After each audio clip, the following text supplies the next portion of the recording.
UK کا، اس نے جب یہ واقعہ پڑھا قرآن کریم میں کہ تخت بلقیس جو ہے وہ پلک جھپکنے میں لایا گیا، ایک پلک جھپکنے میں تخت بلقیس آ گیا. اس نے کہا یہ کیسے ہو سکتا ہے بھائی، اگر بائی ایئر لائیں گے تو اتنا ٹائم لگے گا، بائی سی لائیں گے تو اتنا ٹائم لگے گا، بائی روڈ لے کر آئیں گے تو اتنا ٹائم تو لگنا ہی چاہیے. ہائی سپیڈ بلٹ ٹرین کے ذریعے بھی اگر کوئی لے کر آتا ہے تو وہ بھی اتنا ٹائم لگے گا. اتنا بڑا تخت ایک پلک جھپکنے میں کیسے آ سکتا ہے؟ بڑی ریسرچ کی. اچھا گورے کی یہ تو عادت ہے نا کہ وہ ریسرچ کرتا ہے، تحقیق کرتا ہے. ہم تو ریسرچ اور تحقیق اور ان چیزوں اس لفظ سے ہی دور بھاگتے ہیں کہ یہ کیا ہے. کبھی کوئی آرٹیکل پڑھنا پڑ جائے علی بھائی تو لگتا ہے کہ دماغ جو ہے وہ کیسا خشک مضمون مل گیا. اب ریسرچ آرٹیکل پڑھنے کے لیے اور کتابیں کھنگالنے کے لیے تو اس نے بڑی ریسرچ کی، اس کو جواب نہیں ملا. کچھ وہاں کے علماء سے اس نے پوچھا تو انہوں نے کہا تم پاکستان کیوں نہیں چلے جاتے، یہاں بڑے بڑے مدارس ہیں، بڑے علماء ہیں، مشائخ ہیں، آپ جائیں آپ کو جواب ملے گا.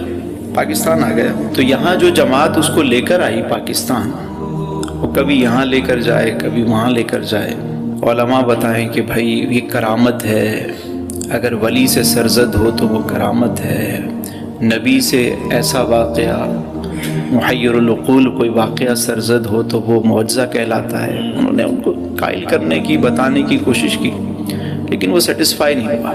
تو لاہور میں تھا تو انہوں نے کہا بھئی ایک کام کیوں نہیں کرتے، چلو تم آئے ہو پاکستان تو تمہیں لاہور گھما دیں. چلے جی. اب جب چلے تو انہوں نے بتایا کہ یہ مینار پاکستان ہے، یہ بادشاہی مسجد ہے، یہ شاہی قلعہ ہے، یہ فلاں چیز ہے، یہ انارکلی بازار ہے. گھماتے گھماتے جیسے ہی وہ حضرت گنج بخش فیض عالم مظہر نور خدا ناکسارا پیر کامل کامل آرا رہنما، جیسے ہی ان کی گاڑی وہاں سے گزری اس نے کہا بھئی گاڑی روکو گاڑی روکو گاڑی روکو. بھئی کیا ہے یہ؟ گاڑی روکی. بولا کیا ہوا؟ بولا یہ کیا ہے، یہ ادھر کیا ہے؟ بولا کچھ نہیں ہے. چھوڑا یہ تو ایسے ہی ہے. اس نے کہا نہیں گاڑی روکو یہیں پہ، مجھے تو یہاں سے ایسی خوشبو آ رہی ہے جو میں نے اس سے پہلے نہیں سونگی تھی.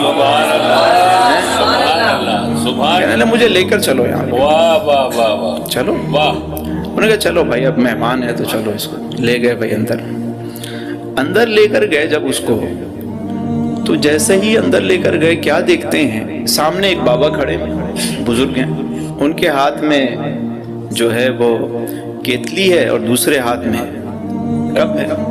کہا چائے پیو گے؟ کہا یس.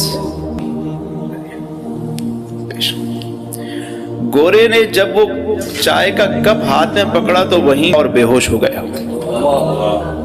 وہیں گرا اور بھگدڑ مچ گئی.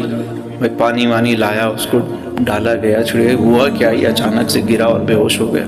ہوش آیا تو کہا وہ بندہ کہاں ہے جس نے چائے سرو کی تھی؟ بندہ دیکھا تو بندہ نہیں ہے کوئی. بولا ہوا کیا؟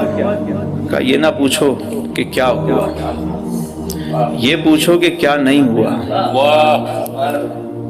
ہوا کیا بتاؤ گے بھی؟ اس نے کہا کہ جس جواب کی تلاش میں میں یہاں تک آیا تھا اور بڑے بڑے علماء مشائخ سے تم نے ملوایا، جواب نہیں ملا، مجھے تسلی نہیں ہوئی، وہ جواب مجھے یہاں پہ مل گیا ہے. سبحان اللہ. میں نے کہا وہ کیسے؟